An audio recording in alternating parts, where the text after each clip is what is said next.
आपको एक और खबर की ओर लिए चलेंगे और मिडिल ईस्ट के अंदर तनाव बढ़ता हुआ नजर आ रहा है। जहां सेंटकॉम अमेरिका ने ईरान पर हमलों की तस्दीक की है, वहीं पर ईरान ने भी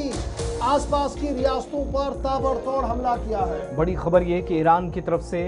अमेरिका के जवाबी हमले किए गए हैं और उर्दन, इराक, बहरीन और कतर के अंदर धमाकों की जबरदस्त इतलात है। मुख्तलिफ इलाकों को जहां निशाना बनाया जा रहा था, ये जवाबी हमले अब रुके नहीं हैं। IRGC की जानिब से भी कार्रवाइयों की तस्दीक कर दी गई है कि अमरीकी जंगो तैयारे जो हैं वो जंगी तैयारे मुसलसल छठे रोज भी ईरान के मुख्तलिफ शहरों पर फिजाई हमले कर रहे हैं। 7 अफराद की हलाकत हो चुकी हैं और ये जो कार्रवाइयाँ हुई हैं ईरान की फौजी सलाहियत को कमज़ोर करने के लिए सेंटकॉम जहाँ दावा कर रहा है कि वो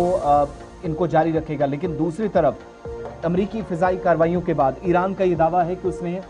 जवाबी कार्रवाई करते हुए बहरीन, कुवैत, उर्दन के अंदर फौजी अहदाफ को ड्रोन हमलों का निशाना बनाया है। फौजी अड्डे टारगेट पर हैं, पहले हेलीकॉप्टर्स फिर जासूस तैयारों को ड्रोन के जरिए टारगेट किया है, लेकिन इस दावे की आज़ाद ज़राए से ताहाल कोई तस्दीक नहीं हुई है। दूसरी तरफ रूसी मीडिया भी इन खबरों की तस्दीक कर रहा है कि कुवैत में भी ईरानी ड्रोन हमलों के दौरान अमरीकी मिसाइल का जो दिफाई निज़ाम है उसकी एक बैटरी को निशाना बनाया गया, जिसके बाद इलाके में धुएं के बादल उठते देखे गए। दूसरी तरफ कुवैती फौज की तरफ से भी बयान में कहा गया है कि मुल्क का जो फिजाई दिफाई निज़ाम है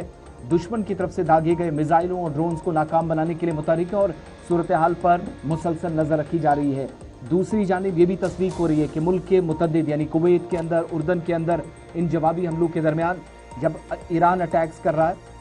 तो अहम तंसीबात को निशाना बनाया जा रहा है। माली नुकसान हुआ है लेकिन जानी नुकसान के बारे में फौरी तौर पर कोई इतला मौसूल नहीं है, ये तो एक कंफर्मेशन।